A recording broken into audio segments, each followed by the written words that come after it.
Berjumpa lagi bersama saya Susana Angelita Dan saya Siska. di podcast Hidup Adalah Nugrah. Kali ini narasumbernya adalah Evangelis Imelda. Apa kabar Imel? Gimana kabarnya? Shalom, shalom, Halo. baik. Terima kasih Imelda udah menyempatkan waktunya datang ke podcast kami. Kiranya apa yang akan Imel utarakan nanti sharing di sini itu bisa menjadi berkat ya. Terima kasih Imel. Amin. Halo Imel, apa kabar? Baik, Je. Puji Tuhan ya. Biasa manggil Angel ya, Oh, manggil iya. Susan ya. Baik, San. Oke, sama aja kok. Sama, Puji saat Tuhan. orangnya sama. Iya, orangnya sama. Iya, iya puji Tuhan sampai juga ya Sampai dari ya. Singapura. Walaupun koper masih tertinggal di Singapura. Untung bukan orangnya yang ketinggalan. Tuhan baik ya. Ya, Sudah sampai Tuhan di selalu sini. baik ya. Amin, amin. Gimana kesibukannya hari ini, Mel? Kesibukannya ya gini-gini aja ya, belajar firman dan melayani dan hari sebenarnya sih kesini tujuannya mau ikut wanita bijak Rakernas ya. Rapat kerja nasional nanti. Berapa hari di Jakarta? Sampai hari Sabtu aja. Iya. Anak sama suami gimana ditinggal? Terus selain jadi apa? Sekarang udah jadi itu ya, kayak pembicara di tempat-tempat gitu ya. Ya, puji Tuhan ya. Dipakai Tuhan dengan ketidaksempurnaan yang bisa dipakai Tuhan ya, kita ikutlah ya, ikut taat dengan apa yang Tuhan mau pakai ya. Tuhan mencari yang tidak sempurna untuk menjadi sempurna. Nah itu menarik tuh, yang tidak sempurna itu seperti apa? Boleh dong sharing ke kita. Kenapa ketidaksempurnaan itu justru Tuhan pakai gitu? Ya, kalau ngomongin ketidaksempurnaan, saya rasa di dunia ini nggak ada yang sempurna ya. Tapi bagaimana Tuhan membuat saya menjadi sempurna, itu yang mau saya ceritakan hari ini. Boleh di-sharing di sini supaya yang nonton bisa jadi berkat ya Mel ya. Amin, semoga jadi berkat Amin. ya. Iya, karena kebanyakan bilang, aku tuh nggak sempurna loh untuk melayani Tuhan. Aku kayaknya, kenapa sih kok aku kurang nih, aku ada kurang ini, kurang itu, kayak nggak bisa deh aku melayani Tuhan. Nah, ini kan bisa masukan banget nih buat kita. Boleh dong Kak cerita? Oke. Saya lahir dari keluarga yang amat sangat demokratis, ya boleh dibilang seperti itu. Mama saya menikah 3 kali. Ya, suami pertama dia Kristen ya. By the way dia lahir di keluarga Kristen. Jadi suami pertama bercerai, suami kedua suaminya bunuh diri. Ya, saya umur 2 tahun, saya anak dari suami kedua. Dari suami pertama ada anak 2. Lalu dia menikah dengan suami ketiga.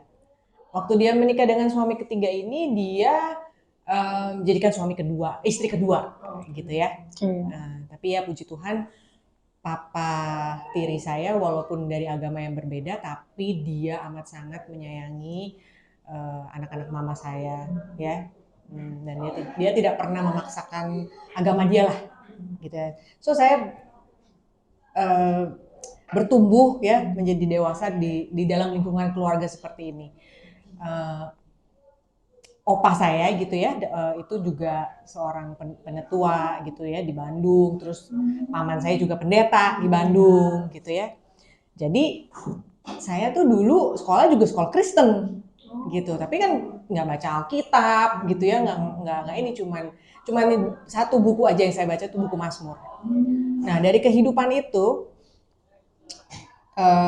saya nggak merasa bahwa hidup itu nggak sempurna, karena waktu kita sedang bertumbuh itu kita nggak ngerti apa yang sedang terjadi gitu kan di dalam kehidupan keluarga kita, kehidupan orang tua kita nggak ngerti. Tapi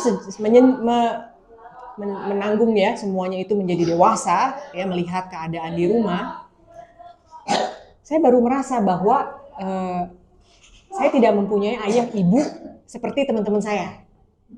Tapi setelah udah lewat tuh ya? Iya, setelah lama gitu saya baru ngerti, oh ya ternyata saya tidak mempunyai keluarga yang normal gitu ya.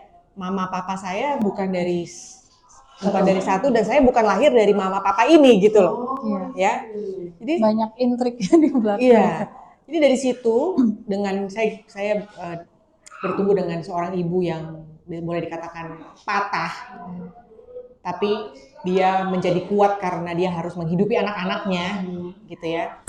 Jadi saya bertumbuh dengan ibu yang seperti itu, saya hanya melihat kok mama saya begitu ya, gitu kan. Jadi saya tuh selalu mencari sesuatu yang bisa membuat saya tuh nggak pulang ke rumah lah. Berontak. Nah, pemberontakan lah. Jadi anak muda yang berontak. Nah, tapi karena suami mama saya ketiga ini yang membiayai hidup gitu ya. Jadi saya punya sedikit uang kan untuk pergi keluar lah gitu segala macam. Pelarian. Nah, ada fasilitas. Apalagi sekolahnya juga di luar negeri ya. Puji Tuhan tuh papa tiri saya baik sekali ya sekolahin saya ke luar negeri. Dan situ saya sama sekali nggak tahu siapa namanya Tuhan ya. Pokoknya hidup ini jalan aja. Bangun pagi ya, pergi sekolah, pulang sekolah, ketemu teman-teman, party, ya kan, tidur, besokannya pergi sekolah, ya hanya rutinitas itu aja yang dilakukan saya. Jadi nggak ada apa-apa gitu. Nah, dan ada satu model yang dari rumah saya itu, yaitu mama saya. Karena mama saya juga, ya maksudnya mempunyai pengalaman hidup yang berat, gitu ya. Jadi saya juga melihat dia itu sepertinya gampang untuk punya pacar, ya, terus punya pacar yang kaya, gitu ya. Jadi kayak contoh. Jadi ada contoh dari rumah gitu kan. Karena kan anak-anak melihat orang tua kan. Nah dari situ juga jadi inilah jadi banyak pacar lah istilahnya gitu ya. Gitu. Nah jadinya itu juga salah satu yang saya rasakan karena juga saya nggak pernah berdoa, ya kan. Mau ke gereja juga nggak punya komunitas temen yang tidak ada ngajak yang ke gereja. membimbing. Walaupun semuanya kakak saya tuh ke gereja gitu kan. Tapi saya waktu itu karena saya yang paling kecil ya, kakak saya tuh yang nomor 2 aja 9 tahun di atas saya. Yang nomor 1 tuh 11-12 tahun di atas saya. Jadi kita punya gap yang besar. Jadi kakak saya juga punya hidup sendiri gitu kan. Saya umur 9 tahun, dia 18. Udah sibuk sendiri. Iya gitu. Jadi ya saya sendiri aja sama teman-teman ya. Jadi sekolah semuanya di luar negeri juga ya jatuhnya party-party lah. Nah, Teman party ya? teman party.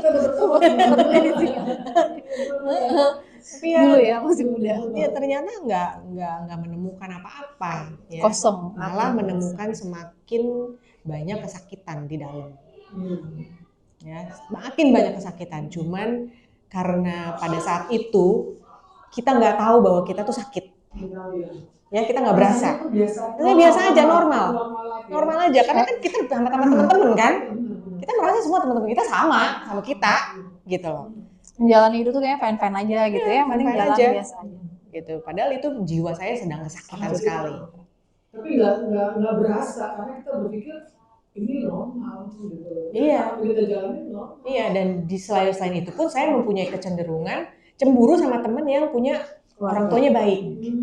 Mamanya baik gitu ya, papanya baik. Itu saya punya sedikit kecemburuan gitu loh. Jadi itu juga menjadi salah satu kesakitan saya pada saat itu, ya. Nah, waktu berlalu, saya punya suami.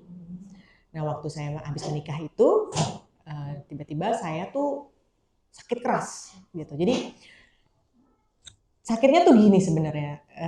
Mungkin itu mulai dari infeksi di saluran air kencing, tapi saya nggak sadar karena badan saya dehidrasi. Percaya nggak kalau kita stres, ya, itu badan kita kering loh. Oh iya? Itu tuh berpengaruh ke fisik. Iya, Dari ke fisik. psikis lari ke fisik.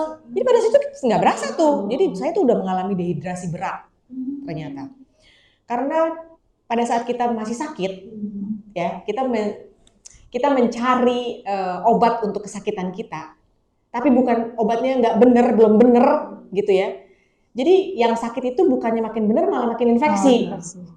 Ini saya lagi ngomongin jiwa saya. Iya, betul. Ya. Jadi jiwa saya itu semakin infeksi. Jadi waktu obatnya ada tapi nggak tepat gitu kan. Jadi nggak dapet. Jadi waktu saya masuk ke dalam perkawinan itu sampai saya sakit keras karena melihat mama saya juga yang menjadi model ya menikah 3 kali, saya punya kecenderungan curiga sama suami saya. Iya, karena ada trauma masa lalu. Iya. Trauma waktu masih Itu kecil, ya. salah satu sakit di jiwa yang belum sembuh masuk ke perkawinan itu pasti akan kebawa. Pasti ke bawah ya. Iya gitu loh. Jadi saya tuh kalau dia ya saya menikah dengan orang bule gitu ya. Jadi dia suka minum kan kalau dia entertain kliennya gitu. Dia suka minum. Jadi kalau dia pergi minum tuh kalau dia mabuk saya sugesti gitu loh. Pastilah. Aduh sama perempuan lain gak nih ya? Aduh begitu nggak begini nggak ya?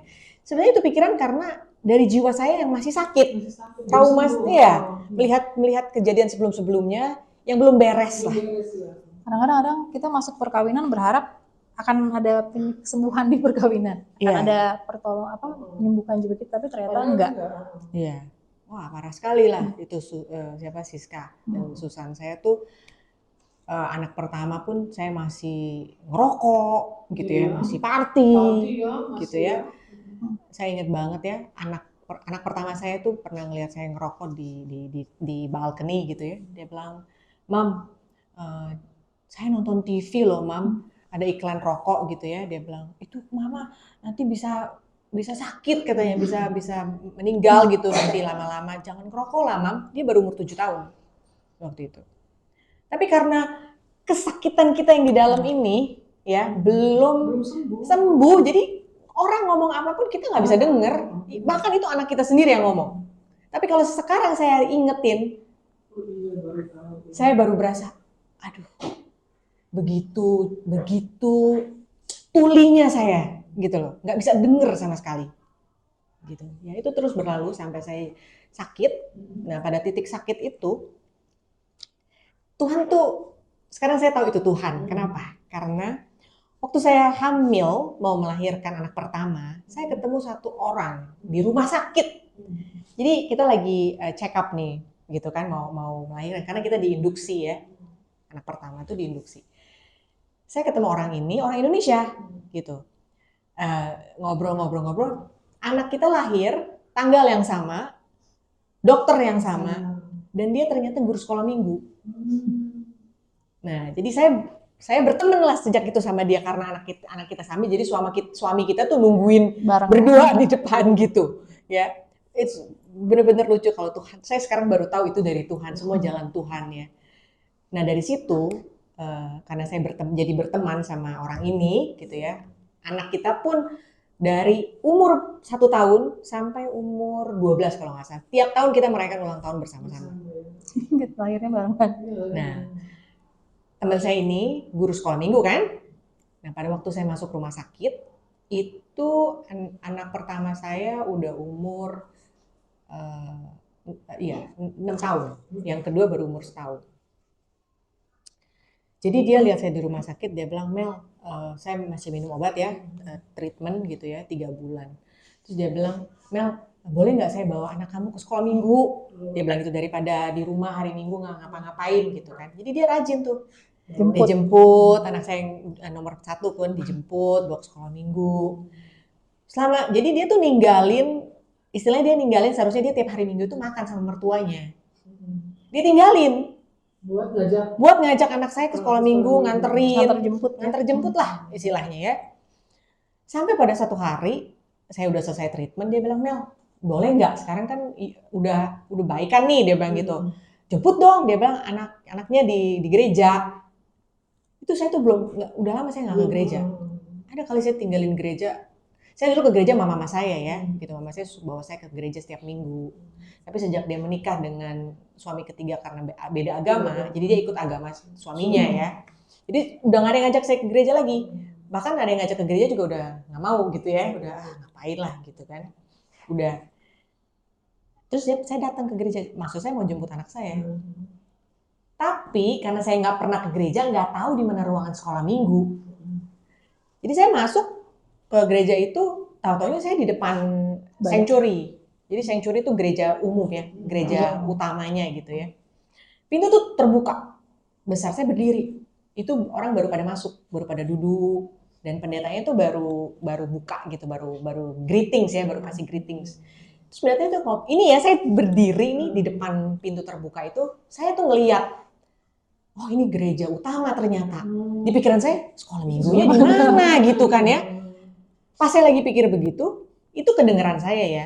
Itu pendetanya ngomong gini, masuklah bagi kamu yang udah lama nggak pernah ke gereja, masuk. Pas banget itu. Terus saya kaget, Kok gue disuruh pendeta, masuk gitu. terus pendeta ngomongnya begitu ya, gitu kan. Nyindir apa nih ya, gitu kan. Jadi saya masuk terus saya duduk paling belakang. Paling belakang. Siska tahu nggak yang Susan yang ngomong apa itu pendeta? Dia bilang, hari ini, dia bilang firman, ini di Singapura ya sekolah, jadi saya terjemahin aja. Dia bilang hari ini, dia bilang, saya mau perkatakan firman ini untuk yang sudah lama nggak pernah datang ke gereja. Yaitu dari Matius 11 ayat 28. Ini perkataan Tuhan Yesus sendiri, dia bilang. Datanglah kepadaku, kalian semua yang berbeban berat dan letih lesu. Aku akan memberikan kelegaan kepadamu. Waktu dia baca itu, air mata saya nggak bisa berhenti. Sampai orang sebelah saya nggak kenal kasih tisu. Saya nggak tahu kenapa. Saya nggak tahu kenapa. Waktu saya duduk itu, saya nangis. Saya nggak tahu. Jadi, saya nggak cari anak saya duduk di situ sampai servis itu selesai. Kayaknya nggak. Karena ada damai ya pada saat saya duduk di situ, tiba-tiba kayaknya saya tenang. Gitu. Jadi waktu servis selesai, saya keluar dari ruangan dari sanctuary itu ya. Kemana ya? Cari sekolah minggu, mulai mikir sekolah minggu lagi kan. Ternyata teman saya udah nungguin di kantin. Mel udah panggil saya, Mel. Dia bilang kemana? Dia bilang gitu, gue ditunggu-tungguin katanya. Terus saya bilang sama teman saya, aduh sorry ya, saya tadi masuk ke dalam sanctuary. Perasaan saya tuh, tadi pendeta tuh ngomongnya begini, saya cerita sama dia. Terus teman saya bilang, Mel, ini sudah waktunya Tuhan, kamu harus berbalik. Itu titiknya, titik awal. Dia bilang, kamu ikut saya ya, ikut perkumpulan Bible Study ya. Bible study. Ikut perkumpulan Bible Study untuk perempuan.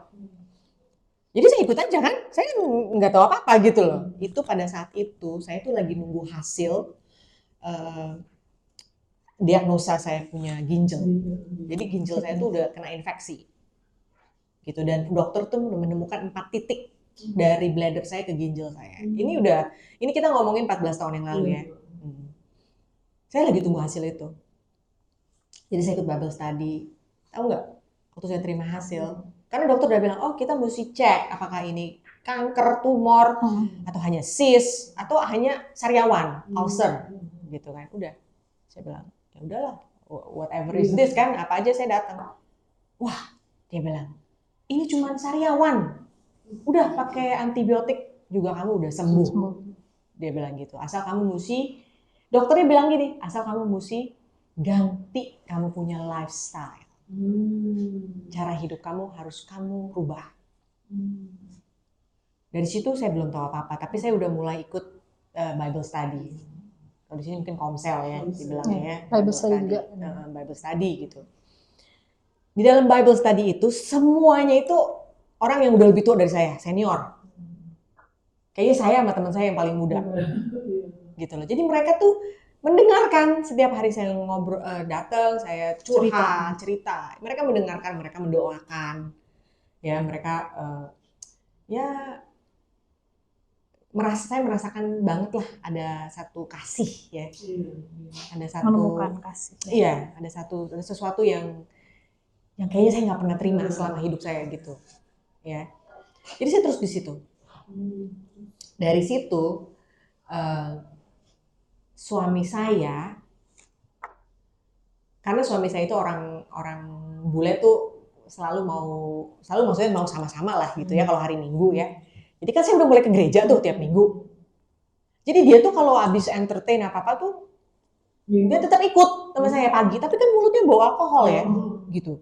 Jadi saya suka risih gitu loh. Tapi lama-lama dia kalau traveling biasanya tuh pulangnya hari Minggu. Jadi Senin dia mulai kerja lagi. Ini enggak. Kalau traveling dia ganti, dia pulangnya hari Jumat, Sabtu, supaya Minggu dia bisa ke gereja sama saya. Ini mulai perubahan ada di suami saya ya, gitu kan. Tapi saya tuh terus dibentuk oleh Tuhan sampai saya merasakan ya bahwa sakit saya tuh berkurang. Dosis kesakitan saya tuh berkurang. Setiap saya baca firman, setiap saya menyembah ya, dengar lagu-lagu ya lagu-lagu penyembahan ya, itu saya kayak ditenangkan gitu, ditenangkan gitu ya. Enggak langsung 1-2 hari saya sembuh loh. 1-2 minggu, 1-2 bulan enggak loh. Proses ya Iya, kayak. iya. Tapi setiap hari saya makan firman Tuhan. Di situ saya mulai punya keyakinan, kok saya bisa lebih enteng gitu kelihatannya. Kayaknya tuh ngejalanin hidup sehari-hari Gampang ya. Iya, apalagi ngeliatin mama saya ya. Dulu saya tuh karena banyak juga sama mami ya, ada kepahitan gitu ya. Jadi tuh pas mami tuh jatuh bangkrut, jadi saya harus ngidupin dia. Berbalik saya harus kasih bulanan sama dia. Coba bayangin, dari kita yang merasa dicuekin ya sama dia gitu ya, maksudnya merasa kayaknya terus berbalik kita harus ngidupin dia gitu. Terus udah itu dibohongin lagi berkali-kali gitu kan, bilangnya mau bisnis ini kita kasih duit, nggak taunya nggak ada bisnisnya gitu kan. Jadi proses gitu, tapi karena kita deket sama firman Tuhan, walaupun proses penyakitan itu terus ada ya, bener loh, mama saya tuh bener-bener membuat saya tuh memproses saya gitu ya, dengan dia juga kesakitan soalnya gitu loh. Jadi hurt people, orang yang kesakitan menyakiti orang gitu loh. Jadi itu benar-benar orang yang kesakitan itu pasti menyakiti orang lain. Jadi jadi mama saya kayak gitu. Jadi mama saya itu belum mau dibawa ke gereja, belum mau dibawa baca firman. Tapi karena dia bekas sekolah minggu, kalau saya berantem sama dia ngomongnya gini, percuma ke gereja. Kamu tahu nggak, firman Tuhan itu seperti pedang bermata dua. Tapi cuma itu aja dia bilang. Dia nggak tahu sebenarnya firman itu mengatakan apa. Ibrani 4 ayat 12 kan yang dia quote gitu kan, bahwa firman Tuhan adalah hidup dan seperti pedang bermata dua, bisa membelah roh, jiwa dan tubuh, sumsum. Bukan hanya punya pedang bermata dua, maksud dia tuh kamu ke gereja percuma kalau kamu nggak tahu firman Tuhan tuh bisa kamu kesana kesini, padahal nggak gitu kan. Dia mau pakai itu, tapi dia nggak ngerti sepenuhnya. Tapi itulah ya, karena mamanya itu seperti itu, makanya ini terbentuk menjadi tahu lagi, oh ya ternyata mama juga belum selesai dengan masa lalunya. Terus ini juga ada dampaknya ya di masa lalu itu. Terus gini, kita kan udah bicara tentang itu ya. Terus ini kan sekarang punya anak remaja, ini udah remaja ya. 19, 15 sama 7 tahun. Terus gimana ya mengurus anak remaja itu? Kan sekarang kan dengan adanya digital yang begitu luar biasa, ya anak-anak sekarang udah kayak apa sih ya, udah kayak dihipnotis sama digital itu. Terus menurut kita gimana? Ya gini ya, sebenarnya kita nggak bisa nyalain digital ya, karena kalau jiwa anak itu sehat, ya sebenarnya digital nggak bisa mempengaruhi dia. Saya kasih contoh ya, anak saya 3. Anak pertama saya itu bersama saya dari saya bejat sampai saya tobat, sampai saya sekarang ini. Jadi anak pertama saya itu ngelihat saya pulang mabok, jumpalitan, muntah-muntah, dia lihat semua, lihat maminya ngerokok, lihat maminya berantem sama papinya, dia lihat semua. Tapi dia juga lihat maminya bertobat. Jadi anak saya yang pertama itu senang baca firman. Tapi dia juga pernah mengalami satu kerapuhan. Karena dia juga mempunyai trauma melihat ayah ibunya. Tapi ini memang kuasa Tuhan juga ya. Di dalam hidup kita itu ada kok kuasa Tuhan. Kalau kita mau percaya, kita bisa disembuhkan. Nah, anak saya yang pertama ini, karena dia begitu dekat dengan firman juga sekarang ya, dia sempat punya pikiran-pikiran terintimidasi untuk bunuh diri. Gimana ceritanya? Kok bisa begitu? Ya, kita juga nggak tahu, tapi waktu dia umur 16 tahun, berarti 3 tahun yang lalu ya. Usia remaja ya? Ya, dia datang ke kamar.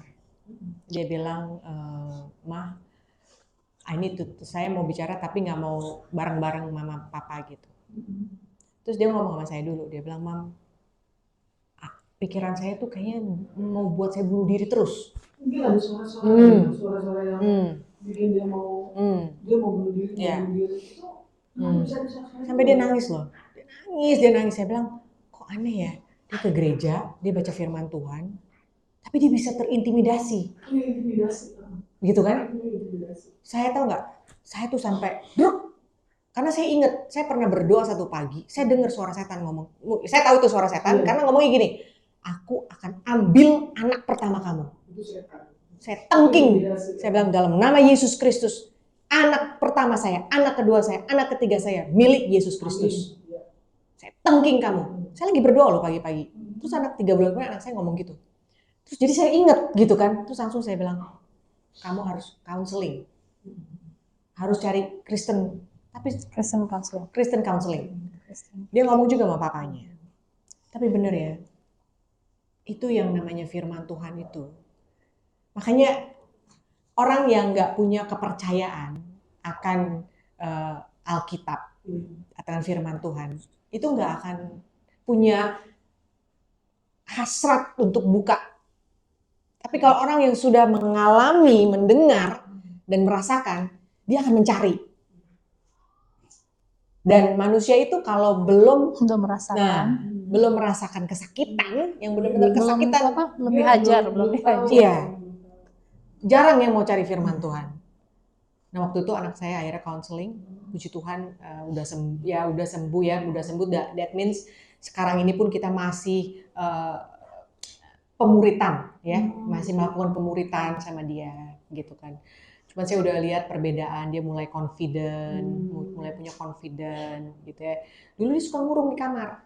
Kita juga dulu nggak ada yang merasa dia aneh, gitu ya. Karena saya punya 3 kan. Jadi anak kedua saya juga semuanya aktif, main rugby, itu segala macam. Jadi saya nggak punya pikiran aneh, gitu. Nah anak pertama saya ini benar-benar satu yang menurut saya tuh Tuhan pakai juga buat merubah hidup saya. Dan dia amat sangat bertanggung jawab. Dan anak kedua saya, ini semua gamer ya. Ini semua gamer. Ini 3-tiganya ini, sampai yang kecil pun karena ngeliat kakak-kakaknya suka main game, jadi ikut-ikutan main game. Cuma saya kasih screen time gitu di iPad-nya. Tapi kalau yang 2 kan udah punya komputer sendiri, ya kan, udah di rumah. Iya kan, udah, ya kita mesti cuma lihat aja, paling jam 12 malam kita cek buka kamar. Oh, tidur gitu kan, sekarang sudah midnight gitu. Paling kita cuma bisa gitu aja. Nah, saya rasa digital nggak bisa disalahin. Dari kitanya. Iya. Kadang-kadang jiwa, di dalam jiwa itu nggak kelihatan ya. Jiwa kan nggak kelihatan. Tapi jangan lupa ada satu perkataan Tuhan Yesus ya, di dalam firman. Yang mengatakan bahwa dari luapan hati timbullah perkataan. Luapan hati itu perkataan itu keluar. Jadi kalau kita bisa mendengar dengan cermat, apa sih sebenarnya perkataan anak kita? Kita bisa tahu loh. Kalau dia lagi sedih, kalau dia lagi senang, kalau dia lagi banyak pikiran. Makanya sekarang saya berusaha untuk berdoa sama anak-anak tiap malam di meja makan. Karena dari doa kedengeran. Dari doa kedengeran. Dia berdoanya gimana? Bisa kedengeran.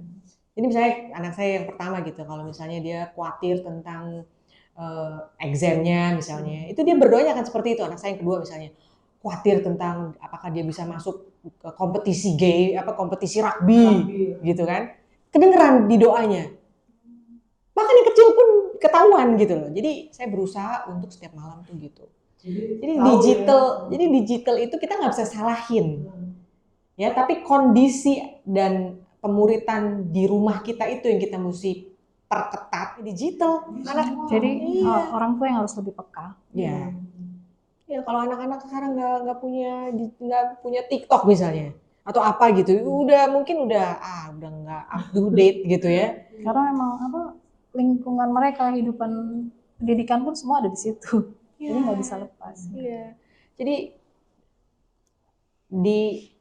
diusahakan untuk melihat dengan cermat dan mendengar. Kebanyakan apa tau nggak, orang tua tuh kurang mendengar. Iya sih ya, kita ada kali kita sibuk dengan dunia kita sendiri sampai kita anak ngomong apa tuh kita kayak oh iya iya padahal kita nggak mencerna dengan benar dia maunya apa, kita cuma bilang oke padahal kan oke apa gitu loh. Mendengar itu penting loh. Benar. Mendengar tuh penting banget. Kalau baca firman-firman Tuhan, dombaku mendengar suaraku dan mengenal suaraku, ya kan? Mendengar itu penting. Iman datang dari mendengar. Mendengar apa? Mendengar firman Tuhan.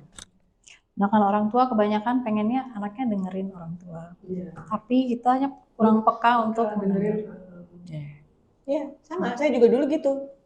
Maunya Anak saya mana mau denger, ya kan? Iya pastinya. Mana mau denger? Kenapa pulang pagi? Enggak, dia nggak nanya kenapa lagi. Mau pulang pagi gua kayak ini lo lempar sendal gitu kan? Nggak nanya, dia nggak tahu kita gitu. pulang pagi karena kita lagi mencari. Iya. Kita nggak tahu apa. Di sini lagi kusut gitu kan? Kusut. Keadaan jiwa kita lagi kusut gitu. Jadi ya kalau zaman dulu karena kita nggak tahu mau lari kemana, Kita lagi ke satu tempat itu ya balik. satu tempat, iya, satu tempat dan satu minuman gitu kan, satu jenis minuman itu. Jadi waktu di Singapura, kalau beranggapan itu obat gitu ya. Iya. Kita pulang kuliah gitu ya, kita nggak pernah telepon-teleponan lagi. Jadi ada satu tempat ya pokoknya di situ lah di Singapura. Udah, kalau udah sore ini udah jam 5, satu udah dateng, dua udah dateng, udah kumpul. Lanjut sampai malam lanjut beneran. Sampai malam sampai jam berapa nggak tahu ya kan. Iya. Pulang-pulang udah tipsi, udah mabok. Terus kayak begitu dan kita ngerasain itu biasa aja, itu kehidupan normal gitu ya. Tapi kita bisa belajar loh, bisa belajar dan bisa ya maksudnya senang-senang gitu ya, dan bisa balik besoknya tetap sekolah. Karena di Singapura nggak boleh bolos kan. Kita di attendance itu diambil gitu ya. Jadi kita tetap kalau mau nyari duit nih pulang sekolah part-time lumayan nih dapat duit part-time kan ya. Udah buat apa? Buat minum, buat belanja, Jadi beli kostum. anak-anaknya sekarang udah nggak bisa anak-anak sekarang beda. Anak-anak sekarang dia lebih di kamar karena kan dia udah punya game, punya apa. Kalau kita dulu nggak gitu ya, Kita keluar kan. Dulu kita bener-bener wah have fun banget, kita keluar ngobrol apa segala macam. Ya walaupun semua proses ya pernah ngalamin ini, ngalamin itu, tapi ya akhirnya Tuhan bawa ya sampai titik ini. Terus kita juga mau cerita sedikit ya. Waktu sebenarnya gini Siska, waktu COVID ya, aku dengar suara Tuhan. Aku pernah cerita ke Siska ya, kita ngomongin di podcast ini ya. Jadi gini, aku telepon sama Mel, masa kita suruh podcast berdua gitu. Ingat kan? Itu tahun berapa Mel? Berapa tahun lalu? 2-3 tahun lalu kali ya. 3 tahun yang lalu kan? 4 tahunan kayak masih COVID. 4 tahun yang lalu. Nah, aku dengar suara dulu kita suruh SMA-nya. Terus kita ngomong apa ya kan? Kita ngobrol-ngobrol. Terus udah selesai. Kenapa akhirnya ada podcast ini ya? Sudah selesai ngobrol. Udah nggak ada omongan apa-apa segala macam ya, tenang aja. Akhirnya sebelum podcast ini bikin Tuhan kasih suara lagi. Iya. Kamu Siska, kenapa kan gitu ya? Kamu podcast bareng Siska. Waduh, gimana caranya ya nelfon Siska? Dia mau kali ya kan gitu ya. Benar ini ada kaitannya semua ya. Bener Siska mau kan gitu ya. Terus aku udah lama nih Mel, menurut tahu Siska apaan sih kan gitu ya, takutnya kan kita nggak tahu ya. Saya kata Tuhan, kita harus tahan. Aku telepon Sis, aku mau ngomong apa kak? Udah kita ketemuan aja, kita ngomong yuk kata gitu. Ngomong kenapa? Enggak, ya itu kita ceritakan kita sama Siska semua. Ternyata Siska bilang gini, kamu nggak sih kak? Coba cerita gimana Siska? Ya, aku juga punya, sebelum kita start podcast ini, setahun sebelumnya aku juga udah prepare untuk punya podcast juga gitu ya. Maksudnya untuk mau sharing dengan orang-orang yang dengan keadaan-keadaan mereka, cerita kesaksian mereka gitu. Tapi karena kesibukan, akhirnya planning itu hilang aja gitu. Aku sama suami sih waktu itu. Kita bikin podcast, udah beli peralatan tuh, udah cicil-cicil. Udah cari narasumber pelan-pelan, tapi entah kenapa karena sama-sama sibuk, suami ambil kuliah lagi, aku juga kuliah lagi, jadi udahlah lupa setahun aja itu. Iya. Jadi itu Sampai- sejarah singkat sih podcast kita. Sampai ya itu aku telepon Siska kan, terus udah kata Siska masa sih gitu, akhirnya kita udah nyambung ya, udah nyambung, udah berjalan, ini luar biasa ya, Tuhan menjawab doa ya, kita cerita bagaimana Tuhan sedang menjawab doa. Ya, karena saya sama Susan doa. Udah duluan Kita juga. berdoa, kita temen doa. Ya, jadi kita, temen doa. jadi kalau ada apa-apa nih, si ini sakit gini-gini, Iya, kita doa. kita Iya. sama-sama ya, terus adalah sahabat kita Iya. ya, ini sakit gini-gini lagi bermasalah sama keluarga, apa Ada penerobosan. penerobosan ya. kita doa terus, walaupun tinggal di Singapura, aku di sini, terus doa. Terus ini ya kita cerita bagaimana Tuhannya, ini pakai manis deh. Waktu dia cerita, Jal, dia panggil Jal, gue mau ke Jakarta, kapan ini cerita, apa ya? Terus abis dari itu telepon, terus Tuhan bilang, aku kan bilang, kamu nanti akan namanya berbeda. Walaupun jadi narasumber, tapi Setelah sekian tahun. setelah sekian tahun Tuhan bertemu kita. Ini jawaban doa sis. Itu kan luar biasa ya. Makanya tadi ketemu dia kayak Tuhan sedang menjawab doa gitu ya. Tapi kalau saya mendengar sama kalau Siska mendengar juga ya, itu karena mendengar Tuhan kan. Ini semua terjadi karena kita mendengar Tuhan. Iya. Dan kita mau taat. Ya. Ada orang Peka dengan suara Tuhan. Mendengar. Tapi kan ada orang gini, kita udah dengar suara Tuhan, kita harus melakukan ini. Kan harus diuji lagi. Iya. Ini suara Tuhan gitu loh. Terus secara manusia bilang nggak mau kasih halu-halu gitu ya. Iya. Tapi Tuhan bilang kamu harus taat dulu, kita taat dulu. Iya. Tuh nanti kesannya gimana? Kan kita mesti ada yang banyak dipikirin. Iya. Tuhan bilang taat aja dulu. Iya. Kita taat aja. Jadi begitu kita mendengar suara Tuhan satu, kita harus taat. Tapi diuji lagi, didoain lagi, bener gak sih? Takutnya kan cuma halu-halu sementara kan? Iya kan, bener kan? Takutnya cuma halu-halu sementara. Pokoknya kalau yang mendatangkan damai sejahtera sih pasti dari Tuhan. Gitu ya. Jangan ya. Dan pikiran, kalau Yesaya 55 ayat 8 tuh berkata, pikiran kita bukan seperti pikiran Tuhan. Iya. Ya kan, tidak setinggi pikiran Tuhan, ya kan? Jadi yang namanya manusia itu selalu mempunyai gimana? Backup plan B, plan C, gitu kan? Tapi kalau Tuhan ya sebenarnya kamu hanya berjalan dengan iman, kamu berjalan dengan iman. You walk by faith, not by sight, gitu loh. Jadi berjalan dengan iman itu hanya bisa terjadi kalau kita sering dengar firman Tuhan. Karena nggak ada yang bisa berjalan dengan iman tuh banyak loh. Bisa iman kamu ke orang yang ngomongnya mungkin begitu karismatik gitu ya. Iman kamu ke dia, kamu percaya, oh ya saya punya iman. Tapi kalau kamu punya iman bener-bener yang bener-bener kamu tuh hanya berpegangan sama Tuhan. Kamu harus tiap hari baca firman Tuhan. Kamu tiap hari harus bersentuhan dengan firman Tuhan, membaca firman Tuhan. Kalau nggak bisa jalan sama iman. Karena iman itu hanya bisa terjadi apabila kamu mempunyai pendengaran, dan pendengaran itu tentang apa? Tentang firman Tuhan. Nah, itu iman. Ngajar ya, Mbak? Saya sedikit-sedikit saya ngajar ya, saya sedikit-sedikit khotbah gitu ya. Ya apa aja lah kalau saya asal buat Tuhan ya. Semua demi kemuliaan Tuhan. Dia pikiran gitu loh. Dia collecting duit ya apa gimana.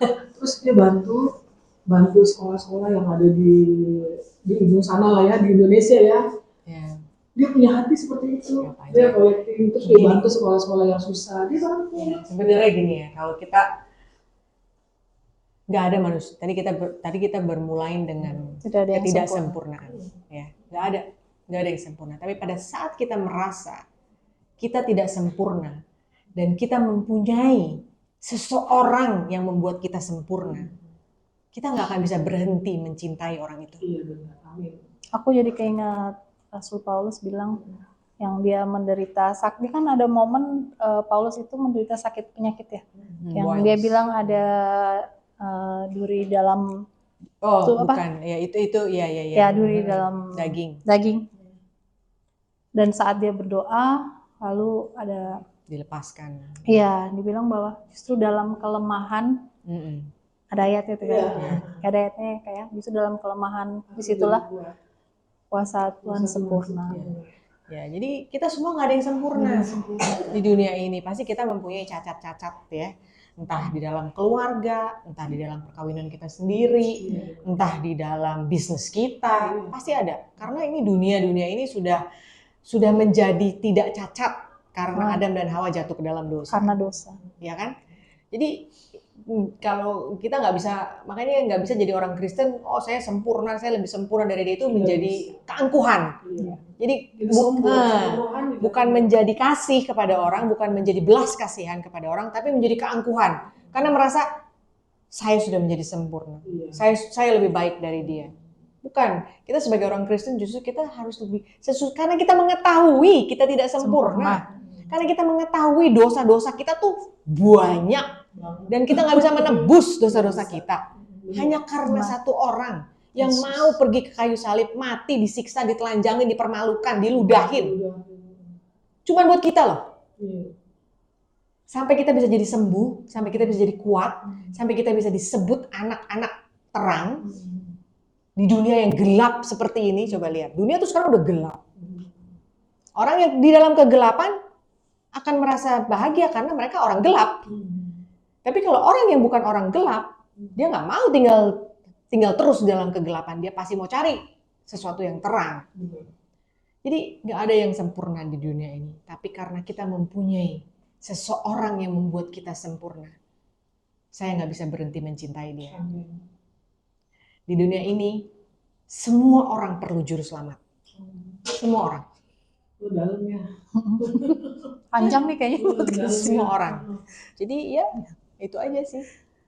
Kalau yang aku balik lagi yang tadi yang awal sempat Kak Melda sebutkan ya, yang kalau Kak Iman merasa sakit di jiwa, tapi pada akhirnya berjalannya waktu bisa bangkit lagi. Nah, banyak nih yang nonton nih pasti merasakan ya. Kita tuh semua merasakan penderitaan tuh di jiwa ya. Ada merasa anxiety, depresi, kekhawatiran, ketakutan. Ya ketakutan. Kak Imel bisa melewati itu proses kesembuhan ya, atau cara menyembuhkan jiwa kita. Bukan kita tidak punya pengharapan ya, karena kadang-kadang kalau kita ya kayak aku ya mengalami proses duka cita, kalau nangis terus dibilang nggak punya iman, kita lari ke hamba Tuhan, kadang-kadang ayo harus bangkit, nggak boleh nangis, nggak boleh sedih. Akhirnya kan jadi nutup ya, aku menutup diri. Ini yang aku alami ya, aku akhirnya jadi menutup diri.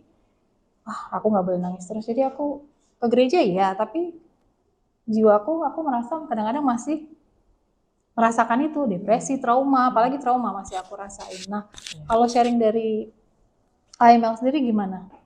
Yang bisa kita lakuin dengan banyaknya orang yang merasa seperti itu juga gitu. Gini ya, kita itu dikasih Roh Kudus. Dan pada saat kita dikasih Roh Kudus itu membawa buah-buah Roh Kudus, membawa buah roh. Itu ada 9 karakter, bukan 9 buah ya, tapi 9 karakter, yaitu kasih, damai, sejahtera, ya kan, sukacita, kelemah lembutan salah satunya. Nah itu, kalau kita benar-benar mempunyai Roh Kudus, discernment itu namanya, maksudnya kesensitifan dengan ada Roh Tuhan di dalam kita, itu kita bisa merasakan orang ini sedang dalam apa, dan kita nggak akan, ya saya nggak bisa nyalain hamba Tuhan yang mungkin dia sibuk ya kan, mungkin dia banyak yang datang sama dia, jadi dia hanya bisa spontanitas yang dia kasih, itu juga wajar ya kan, karena sebagai hamba Tuhan pasti sekarang ini banyak sekali orang yang kesakitan sekarang ini, banyak sekali Siska. Jadi sebagai hamba Tuhan itu bukannya kita GR, cuman kadang-kadang kita tuh suka kecepetan gitu ya, kecepetan. Udah bisa saya gitu, gitu kan. Tapi mungkin makanya kita juga harus belajar untuk dependent. Jangan independen, jangan bergantung kepada pendeta, jangan bergantung kepada hamba Tuhan. Kita bisa kok berdoa sendiri. Kita mempunyai intercessor, yaitu Yesus Kristus sendiri. Doa. Saya kalau doa sendiri, saya nangis loh. Makanya puji Tuhan ya, teman-teman saya zaman zaman dulu dia tahu Ravi Zacharias ya, salah satu ya, itu Ravi Zacharias itu pengkhotbah yang evangelis lah ya, ya. Gede-gedean gitu. Banyak orang menyukai dia, mendengar dia. Begitu dia meninggal, keluar semua yang cerita-cerita yang nggak bagus. Banyak orang sakit hati loh. Karena apa? Karena dia jadi mengidolakan seseorang, bukan Tuhan lagi yang ada di dalam orang ini. Makanya saya belajar gitu. Saya bilang, oh, saya bisa langsung kok. Bisa langsung. Saya punya direct line sama Tuhan. Jadi saya kalau memang saya nggak disuruh Tuhan untuk ngomong sama pendeta ini, sama hamba Tuhan ini, saya nggak cari. Saya nggak cari, saya berdoa sendiri, saya nangis. Saya tahu saya punya firman, saya punya Alkitab di rumah. Saya punya YouTube yang saya bisa dengar sermon gitu ya. Saya nangis sendiri sama Tuhan. Bukan berarti saya udah terima Tuhan Yesus, terus hidup saya sempurna, nggak pernah ada kekhawatiran, nggak pernah ada kesakitan lagi. Ada. Karena selama masih hidup di dunia ini, kita nggak akan bisa berhenti seperti itu. Ya. Tapi saya udah tahu kalau saya mempunyai seseorang yang mengasihi saya. Setiap detik saya bisa datang sama dia. Hanya saya percaya Tuhan Yesus, saya boleh datang. Sekarang nih Tuhan, saya lagi sakit. Sekarang nih Tuhan, saya lagi sakit pundak, saya datang. Sekarang ini koper saya belum nyampe, saya percaya Tuhan Yesus lagi bawa koper saya ke sini. Hanya butuh itu kok, iman. Saya nangis. Nangis saya tuh, kalau saya baca firman, kalau kamu mau berdoa, masuklah ke kamar, tutuplah pintu. Berdoalah dengan Bapamu di surga. Dia bisa mendengar kamu. Dan sebelum kamu mengatakan sesuatu, Bapamu sudah tahu apa yang mau kamu katakan. Jadi, obat saya, ya kalau saya lagi dihajar gitu ya sama kekhawatiran, ketakutan, kecemasan, sugesti gitu ya, insecurity gitu. Saya berlutut. Sekarang puji Tuhan suami saya bisa berdoa.